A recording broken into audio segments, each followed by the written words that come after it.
People are very angry at physicians, and I get why.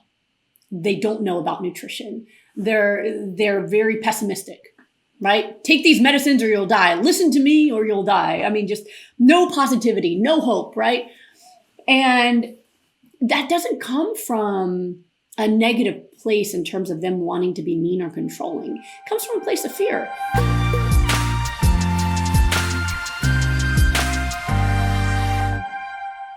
No matter how good my lab tests are, my doctor won't ever say that we can go down on prednisone. Can I decrease the doses on my own? So my assumption then is that you've been on my protocol and your labs are great and you feel great and your doctor won't take you off your medicine. That's what I'm assuming that is, because I get that question a lot. You have to realize, unfortunately, in the world of Western medicine right now, autoimmune diseases are considered incurable. And that is because we currently in the Western world consider cures to be medications, right? You have a pill that gets rid of that disease, that's a cure. But if someone changes their lifestyle and gets better, it's ignored. Unfortunately, that's just how it is right now. Although we are changing things, right? We are working together on creating that revolution in healthcare for people to realize that this is the case. You know, if you remember in history, I don't know how many of you guys know this, was a serious disease that used to affect sailors. Terrible disease where people would just become completely, they become disabled, right? Completely disabled by this horrible disease and die. And they couldn't figure out what was causing it. And then they finally realized what was causing it is they were living on like beef jerky and stuff. And they had no fruits and vegetables while they'd be on these long voyages. And they were actually suffering from a deficiency in vitamins from fruit. Right? Well, vegetables would work even better, but at the time they were like, oh, fruit. And so they solved it with food and that disease went away. So it's not like it's never happened, but that's kind of shoved away into the history annals and it's not considered anymore. So the impact of that is that doctors to this day will say, oh, that's not real, it doesn't work. So therefore you just need to be on medicines for the rest of your life or something bad's going to happen. So a lot of their advice comes from lack of information and fear. You know, I don't think people think a lot about what it's like to be a physician. Because as a physician, they're seeing, especially in rheumatology, for example, they're seeing all day long tons of people, and none of the people ever get better, right? Rheumatologists, it can take you longer to see a rheumatologist than to see me, right? Rheumatologists, you can take 6 months to get an appointment because their practice only gets bigger. Because people get sick and they never get better. And then more people are sick and they never get better. And their practice is so big, it's so hard to get in to see them. So they see people never get better. They see people suffering and dying, even with the best medications that they know how to prescribe. So when you say, oh, I'm doing well, I want to come off my medicine, they panic. They go, no, whatever you're doing is working. Don't change a thing, right? So you have to understand that I think that comes from a place of fear, that they don't want to hurt anyone. Hey, listen, when I healed from my disease back 14 years ago, over 14 years ago now, I stayed on my blood thinners for an extra year after my blood test showed I had no antibodies causing blood clots for a year. Because my rheumatologist was terrified that I would have a stroke because I'd had multiple TIAs or mini strokes because of these antibodies. And he said, someone doesn't have a mini stroke and you take them off blood thinners, you should be on blood thinners forever. And I said, I understand that, but I also understand that my lab work shows that I don't have any blood clots. I don't have any antibodies to cause blood clots.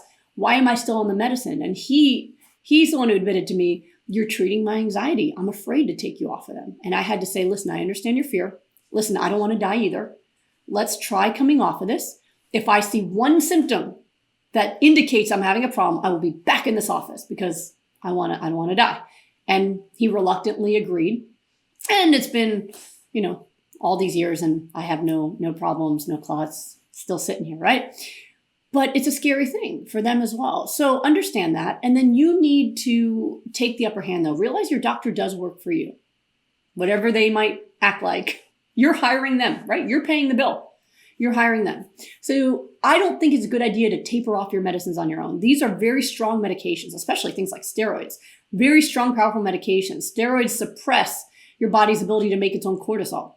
So if you stop those suddenly, you can go into a cortisol crisis. You don't want to do that. So you want the professional to do that. So what you want to do is you want to let them know clearly, listen, I do not want to die. I do not want to be sick. And I do not want to take these powerful medicines if I don't need them or at a dose higher than what I need. I want the minimal amount of medicine possible to maintain my health. So I want to do this with your help because I want to do this the right way. I'm ready to taper off my what are you on, steroids? Especially steroids. You don't want to be on steroids for life. They're going to melt your bones, right? So you tell them, listen, I want to taper off my steroids. I want you to handle the taper for me. And I promise I will check in with you. If I have any negative issues, I'm going to let you know and we'll do this together. But you have to let them know. I have seen people do this stuff on their own. It's dangerous.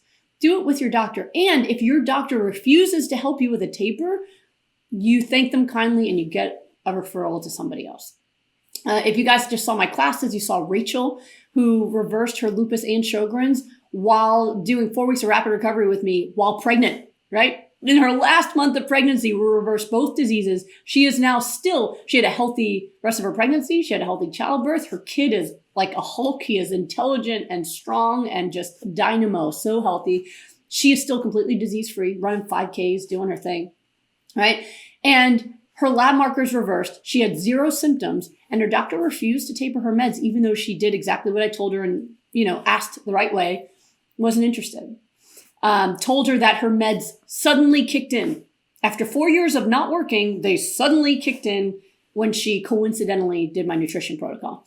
So eventually I said, okay, you're going to have to go to another doctor because you can't taper this stuff on your own. Go to another doctor. So she went to the new doctor, and the new doctor agreed with her 100%. You should not be on these medicines, but you actually never had lupus or Sjogren's to begin with because those diseases are incurable. So if it's gone now, it means you never had it because they're incurable, which made her, she said, literally want to bang her head on the wall. I said, okay, doctors and people in general will often believe really outrageous things rather than change their mind and be wrong.